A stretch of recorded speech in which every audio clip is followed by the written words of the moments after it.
I mean, I never said that he wasn't a lawyer. I said, well, you were hitting at me. I said 2A protection. Don't that have everything to do with firearms? Yeah, gun rights, but I do First and Second Amendment, right? And I also do Fourth Amendment, so illegal searches and seizures. But my specialty is the Second Amendment. That's my predominant thing that I do.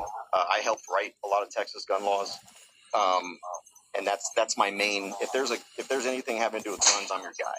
I got a question for you. And this is the reason why I asked you, because I got my CWP and I got 2A protection. When I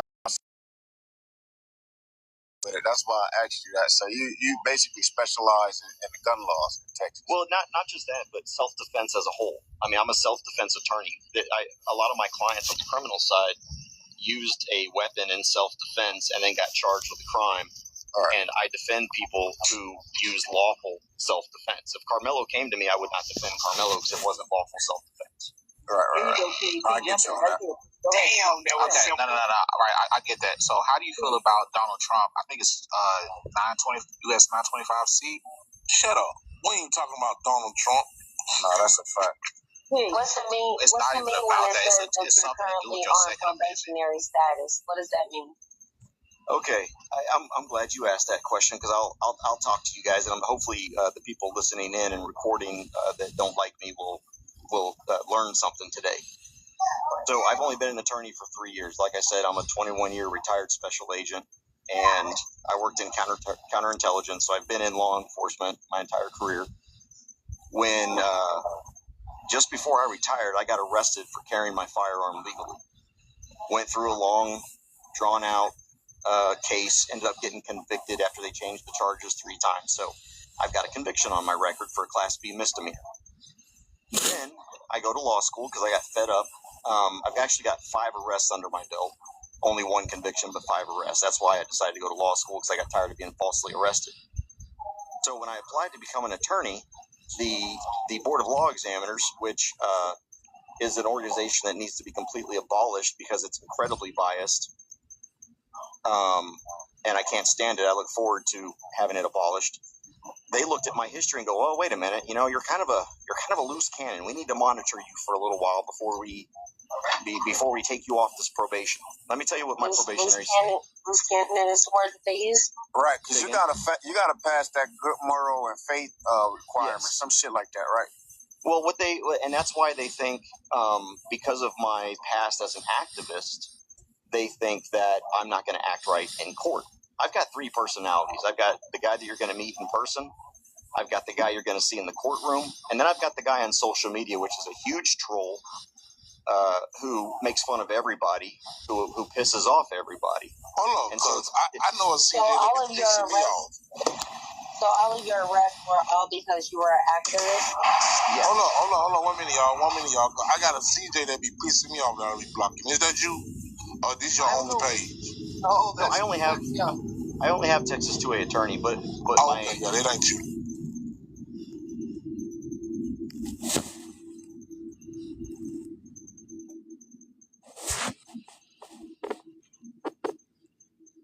I thought everybody knew about the big dinner box at McDonald's, and today I found out they don't, so let me put y'all up on game. This is how I get 4 meals for $17 at McDonald's.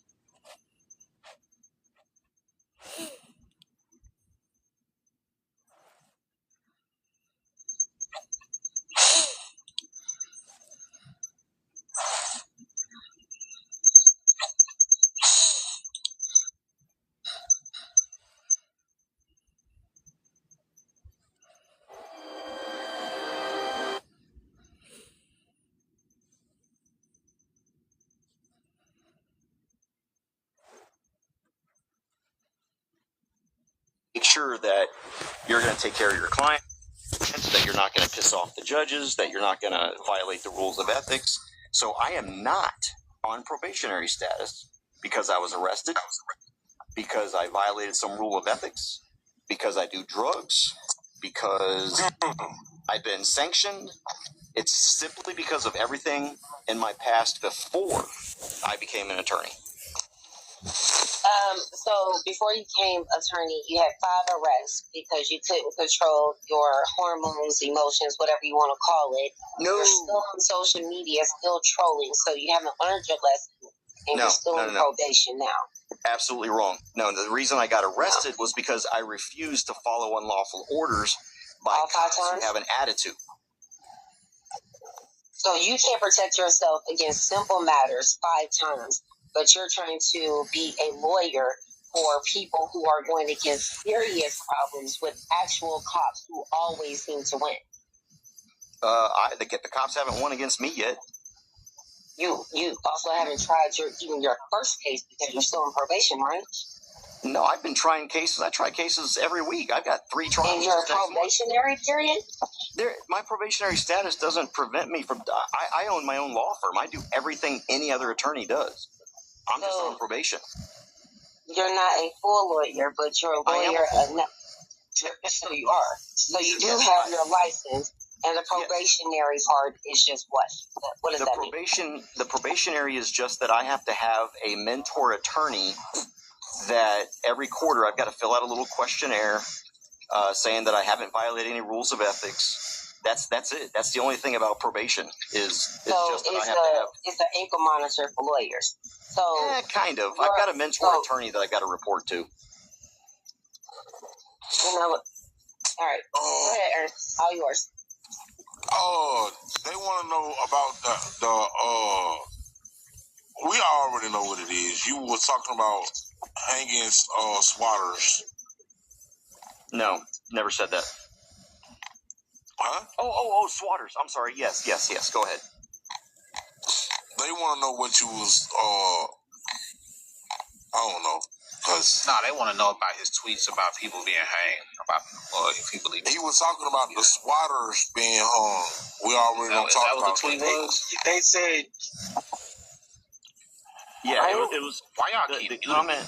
The comment was in response to anybody who sends law enforcement into someone's house on a fake call that puts them in danger of being killed because you've got SWAT teams busting down a door of an innocent person with AR-15s and flashbang grenades and shooting their kids and their dogs. Those people that call the cops and do that kind of stuff, they need to be hung. Yes, absolutely. I stand.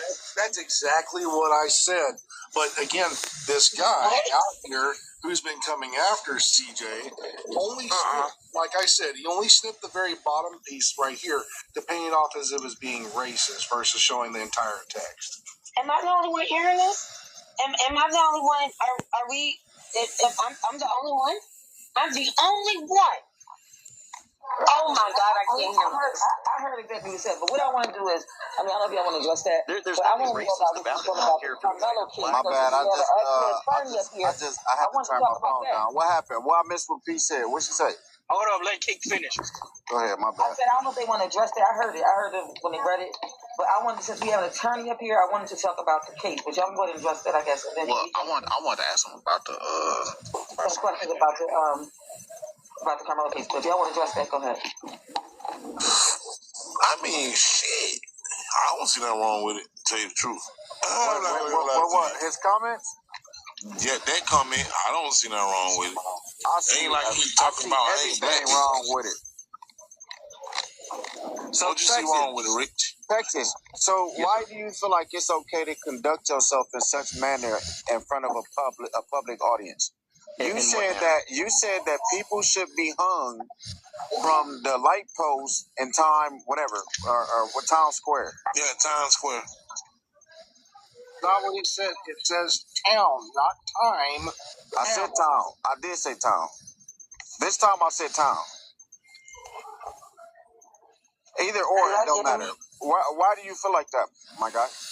Why do I feel like if you send a bunch of armed thugs into someone's house and threaten their life, that the people who do that should be hung? That's your question? Why are you calling a black kid a racist thug on this tweet? I call white people racist thugs. Why did you call a black kid a racist thug on this tweet? I call any racist thug a racist thug. Okay, but why did you call a black one a racist thug? Peace, bro. We need to worry about that stuff, bro. I mean, it all worked correspondingly. But what I'm saying is, if you feel like your life is in danger And you a lawyer, so you say, wouldn't your first, reaction to be to call the police? If my life is in danger, no, my first reaction is to unholster my gun. So you wouldn't think that these people need to be prosecuted to the fullest extent of the law. Hold on 1 minute, Rich. Hey, Go ahead. You don't go call out that motherfucker tuberculosis. You don't go ask her why this ass. Block his ass. I like peace, but this shit, you only come over here to fucking talk about shit that these people don't did. But don't talk about tuberculosis and her clowns. It's crazy to me. Go to her page and fucking interrogate her ass. When I see you interrogate her, we'll be all right. I can't be mad at that response. So your mindset isn't the fact that I can't get mad at nobody who interrogates both sides. I don't see Rich interrogate both sides. Peaches got blocked for interrogating their ass. I can't get mad at nobody else that interrogate both sides. But don't come over here, you're going to try to interrogate just one side, and then go over there and be the fuck quiet. No, we ain't going to do that. We ain't going to do that. So your logic, Texas, is that these perpetrators shouldn't be prosecuted to the fullest extent of the law. Your logic is that they should be swinging from something high off ground? No. I don't think anyone should be killed without due process. But when they are convicted, you gotta use TikTok-friendly language, Mr. Texas. So when they are convicted, that's when the punishment comes in, and that's where my statement is valid. So do you believe in the Constitution? Oh, 100%. So every person is innocent until proven guilty, right? 100%. So why do you feel like they should be swinging from something? What's that? Not just hear his explanation. I'm not talking to you, bro. He's a lawyer. He don't need a sidebar. I think this conversation is important. What's the question? Like I'm paying attention. He don't need a sidebar cheerleader. I'm talking to him, not you. Yeah. Are you him? Why do you feel like it's cool to say that somebody should be swinging from high posted objects? The same way I think it's cool that if you commit a misdemeanor, you should serve 6 months in jail. But that has everything to do with the law. Yeah, so does swinging from a banister. I don't believe anyone should be swinging or paying fines or get stuck in jail or get injected or get a firing squad until after they're convicted of something. I believe there's some assumption that you think that just because someone's swatted that without a jury they should be hanging. No. I'm talking. You need to have a jury first. Because if they're, I would understand if you said that they deserve to have a needle in their arm because that's how the DP is conducted. But you said swinging, and the last time the people swung how the DP is conducted. But you said swinging, and the last time the people swung was.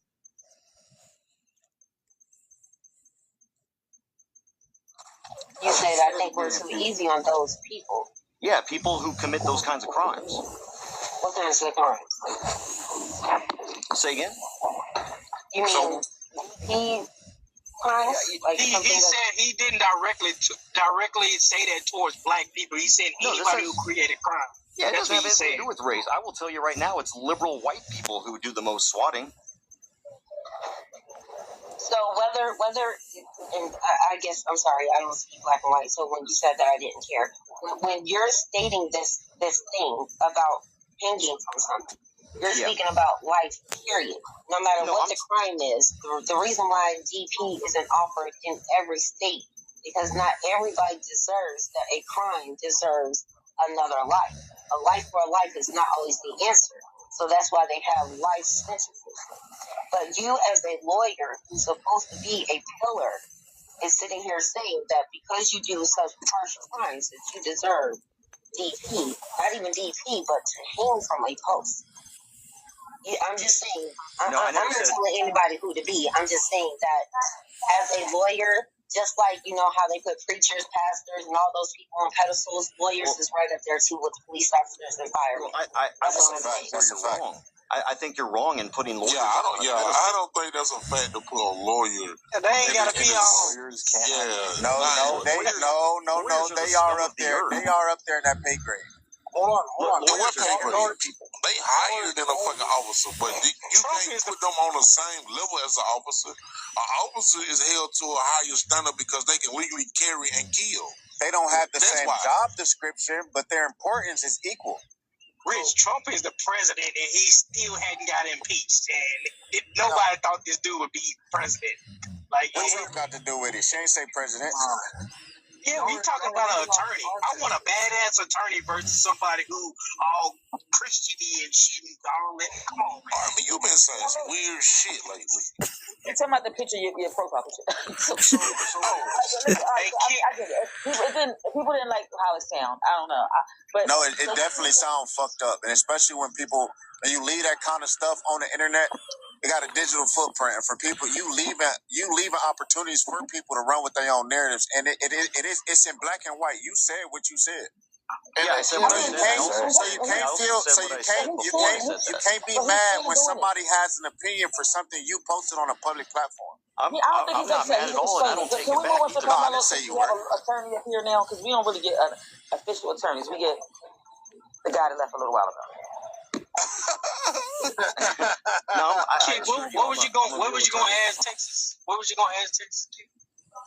I just want to hear him talk about the case. Somebody's going to ask something, but then we went somewhere different before this. So, are you talking about the Carmelo case? Yes. Well, I'll be honest with you about Carmelo case. I have no opinion one way or the other because I'm not on that case, and I think Carmelo is innocent until he's proven guilty. That's about the realest answer I didn't heard. But so you said when you initially came if he upholds the law, that's how he's supposed to think, right? Hold on for 1 second. So, when you came on, you said I wouldn't take his case because he doesn't have a self-defense case. So that's what I kind of wanted you to touch on. Yeah, based on the facts that I've seen, and I know about as much as you guys do because I don't follow the case. I just know what the media says and what I've seen that's been put out there, and I don't know if that's even the real story or not. I'm just saying that if I had those same sets of facts and Carmelo came to me, I don't care if he's white, black, doesn't matter. If Carmelo, because I'll tell you right now, 80% of my clients that I defend on self-defense cases are black people.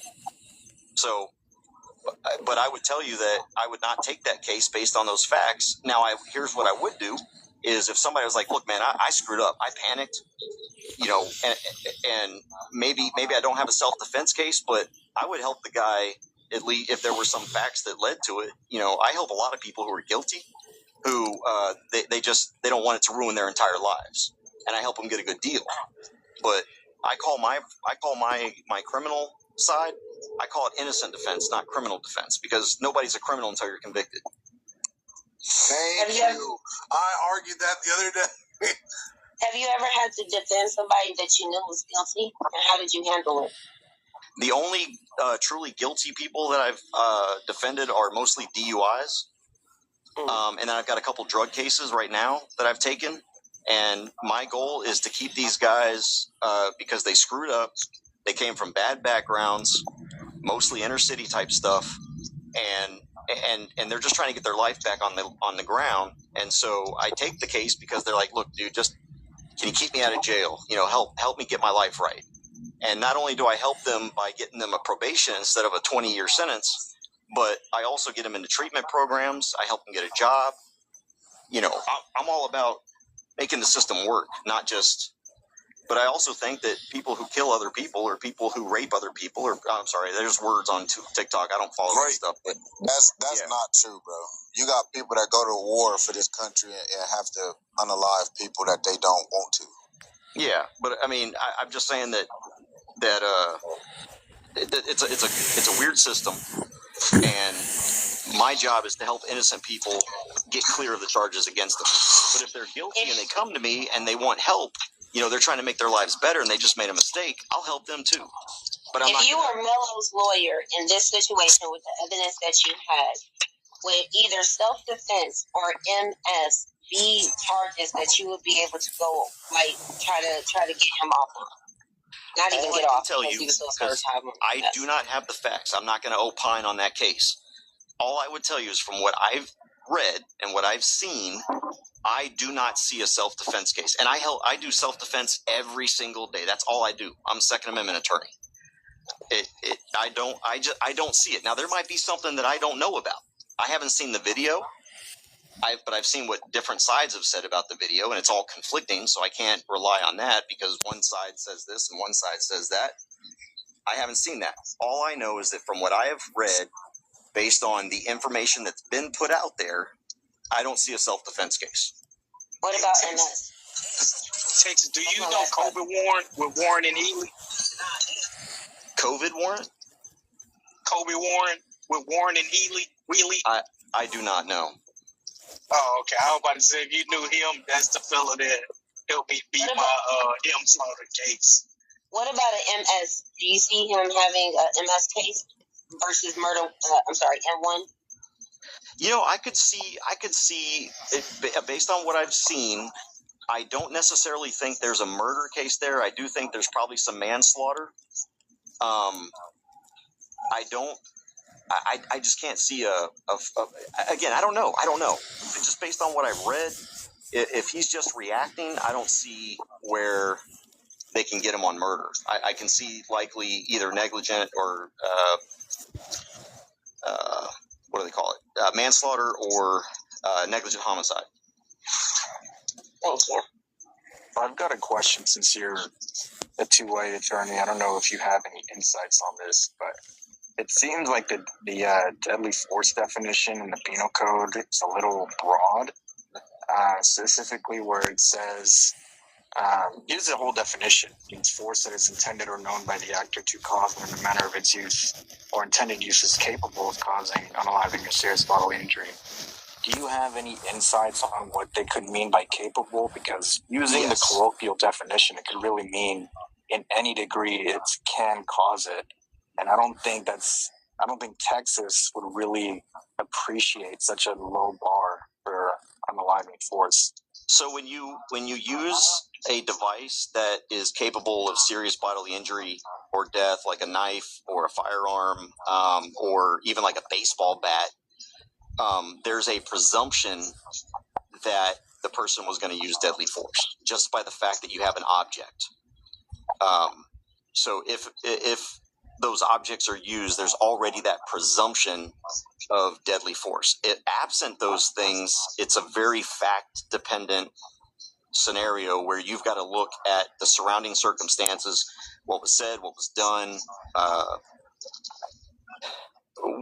Was there a history prior to that led up to that moment? You know, all that kind of stuff. But once a weapon gets involved, there's a presumption that lethal force was the intention. And it's got to be rebutted. And that is where I've been trying to bring up the whole situation here recently, because that's been kind of the rhetoric coming from different people on the opposite side. And again, that's where, like, say, Texas Penal Code 22.01, Section A, Part 2 comes in, where it's assault by threat. That's where that comes into apply. But in this whole thing, they keep wanting to say this a multiple assailant, and that's the biggest thing that is like the biggest talk that's out here. And even I've raised the whole thing of assailant, you have to be an assailant, which means a physical manner, because in self-defense, you cannot respond to verbal provocation alone. So that's where in multiple assailant, it says encouraging, aiding, and advising the aggressor must be a physical manner, which is per like Frank versus State and Black versus State. Uh-huh. So am I off the mark on that one? It's a very, I don't even think we have the time to go completely into all of that. What I will say is that words, and this is in the penal code, words are not a defense, or you cannot not use reasoning. Yeah, that's not a reason to engage in assault. Right. It is not a defense that the assault was predicated upon words. In Texas, with provocation. So in the Mello case, allegedly he said, touch me and see what happened. Is that provocation, or that's a warning if you would use that in like a trial as like one of the things Sarah's to lawyers deter over there. somebody attacking you? So that's not a threat at all. It's a conditional statement. So that's like saying, if you do this, I'm going to do that.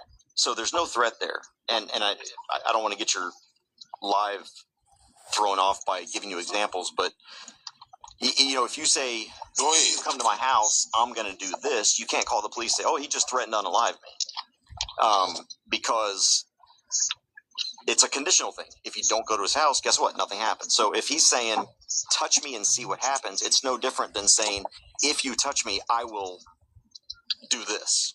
So that's not a provocation. That's just essentially a warning.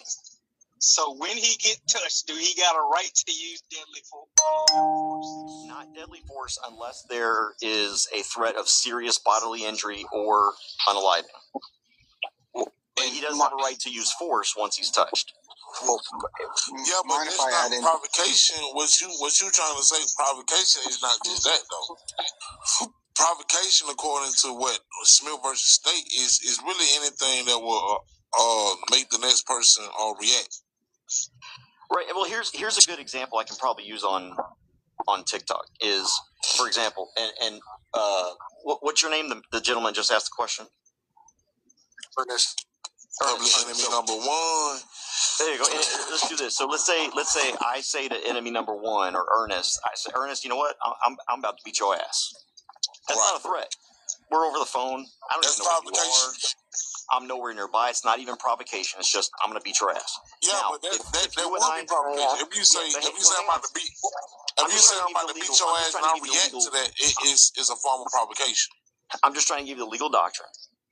Now, if I'm in your face, and I say the exact same thing, and I start to raise my arm, that's it. All bets are off. You have a right to defend yourself. That's what I've been trying to tell y'all. So there's other factors, and that's where it comes into assault by threat. In that situation, it was Olivas versus Texas, 2006. Even they said the same thing, but it requires that the action was. It doesn't even have to be perceived. It's that the action was still committed. That's where, when it comes into Carmelo actually pulling up the poker and using it, that is what he's alluding to. Is then it becomes where, like he said, if I raise my arm, then that's the other situation. So Carmelo actually using it, that's even where Florida Girl says it was intent. That's where it's provocation with intent. It's not just provocation. And you don't even have to raise your arm. I mean, I'll give you another example of where you would likely be justified. So let's say me and public enemy number one there, we're face to face with each other, and I've got my anger face on. I am obviously shaking with anger and just hatred. And then I say, I'm about to beat your ass, and I don't even have to raise an arm. At that point, you can have a reasonable belief that I'm about to follow through on that, and that I can immediately do it right then and there. And because of that immediacy, you can defend yourself. Now, you can't use lethal force. You can only use enough force to deter whatever force you expect. And so you don't even have to really raise your arm. You just have to believe and be able to articulate to a jury or to a prosecutor that there was a reason you acted. And so I think in that case where, if I was telling public enemy number one, Ernest, to his face, and I'm seething with hatred, and I'm just looking for a reason, and he has a legitimate fear that I'm about to do something, he can defend himself even if I don't raise my arm. Can you explain this then? Texas courts look at whether the defendant intentionally acted to cause a violent response. Okay, that's usually you ready to go to sleep, so I can get up for prayer in the morning. Right, but it's got to be immediately. There's got to be that immediacy element. Right. I mean, we know that. I know that. But if I'm going to beat if you tell me I'm going to beat your ass and I react to that, that's probably you provoked me. Yeah, like I said, there's an argument to that, and I wouldn't prosecute that if I were a prosecutor, because if that's what the evidence shows, he's been prosecuted before in Smith versus State. A regular argument turned violent, and a person got unalive, and they used the argument as a means of provocation. Just the argument alone was a factor to provocation. Yeah, and I guess so I have that's to read why that I'm not specific understanding case, what you're saying. Yeah, it's all a totality of the circumstances. That's the wording. Right. So, do you think that reaching in a bag would suffice as some sort of provocative conduct? Say again? Do you think reaching in a bag, in the midst of an argument, accompanied by the phrase "touch me and see what happens" and "punch me and see what happens" after that first phrase failed, Do you think that would suffice as provocation? I would defend the person. So in this case, a young man is. So you would defend Carmelo then? I mean, everything you're saying, you would defend him, right? I just wanted to make sure that that's what I understood, because he was sitting there under a tent. It's a school event. There's no law against him sitting there, but someone approaches him, one or more, I don't know, but approached him. He wasn't doing anything. They wanted to try to make him move. In that case, he then says, "Touch me and see what happens." He reaches into the bag. They tussle. He ends up poking him. So would he have any type of case from? Oh wait, I'm sorry. You've already He reached into the bag. Carmelo reached into the bag. Right. The one who's sitting down not doing it. Says, "Touch me if you can." Yeah. He said, "Touch me and see what happens," while reaching into the bag. See, that I think would be, if that's the initiation, that's the person that's in the wrong. So if I push you, right? If I push you, I was trying to hurry up. If I push you and then say, if I push you and then say, and then if I push you and you say, "Touch me and see what happens," and reach into your bag. So if you pushed me and I said, "Touch me and see what happens," but you've already done that. Right, so he's giving him another chance. You've already touched me once. Well, in this case, he actually said the phrase before he was even touched. Yeah, that's literally the thing. There's no physical. So we have two witness reports, and here's the situation that they always mess up with the two. And just so I make sure that this is clear, so the first witness, Mr. J, which is all we can tell, Mr. J states that Carmelo was reaching into his bag and said the words, "Touch me and see what happens." But the other supplement report that's on the same page from the second witness, Mr. EP, they state that and this is where it gets misconfused because people have different ways of wording things, different officers word things differently. It says during the time of arguing, which if you read the prior sentence to there, it says they were going back and forth, and that's when Carmelo was reaching into his backpack to basically, in a way, reach for the poker, and then says, "Touch me and see what happens," and then that's when Austin touches him. So that's where it becomes, and I've said this before, it's assault by threat, because if we can prove, which this is the evidence that we don't have, if you can prove, say there's cell phone footage out there that shows that Austin did in some way, in a gesture or even in his